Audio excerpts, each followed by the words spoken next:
চাঁদপুরের কচুয়া উপজেলা পরিষদ নির্বাচন আর মাত্র 2-1 দিন প্রচারণা চলবে। বুধবার 29 মে এই উপজেলা নির্বাচন অনুষ্ঠিত হবে এবং সোমবার 27 মে সন্ধ্যা পর্যন্ত প্রচারণা সমাপ্ত হবে। শনিবার 25 মে দিনব্যাপী গোড়া প্রতীক চেয়ারম্যান প্রার্থী সৌরভ হোসেন চৌধুরী সোহাগ ব্যাপক গণসংযোগ ও পথসভায় যোগদান করে ব্যস্ততম সময় পার করছেন।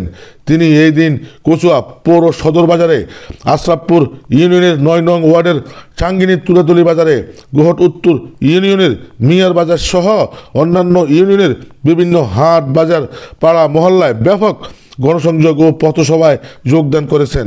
আশরাফপুর ইউনিয়নের চাঙ্গিনী তুলাতলি বাজারের পথসভায় বিশিষ্ট মুক্তিযোদ্ধা আওয়ামী লীগ নেতা হাবিবুর রহমানের সভাপতিত্বে ও ছাত্রলীগ নেতা কাউসার আহমেদের পরিচালনায় প্রধান অতিথির বক্তব্য রাখেন গোড়া প্রতীক চেয়ারম্যান প্রার্থী সৌরভ হোসেন চৌধুরী সোহাগ। বিশেষ অতিথির বক্তব্য রাখেন কচুয়া উপজেলা আওয়ামী লীগের শীর্ষ নেতা বিশিষ্ট শিল্পপতি ও গোড়া মার্কা প্রতীক প্রার্থীর আশরাফপুর ইউনিয়ন নির্বাচনী কেন্দ্র পরিচালনা কমিটির আহ্বায়ক আলহাজ মোশাররফ হোসেন, আশরাফপুর ইউনিয়ন আওয়ামী লীগের সভাপতি শফিকুর রহমান মাস্টার, 9 নং ওয়ার্ড আওয়ামী লীগের সাধারণ সম্পাদক ও বিশিষ্ট দলিল লেখক মোহাম্মদ গিয়াসউদ্দিন মনির পাটোয়ারি প্রমুখ।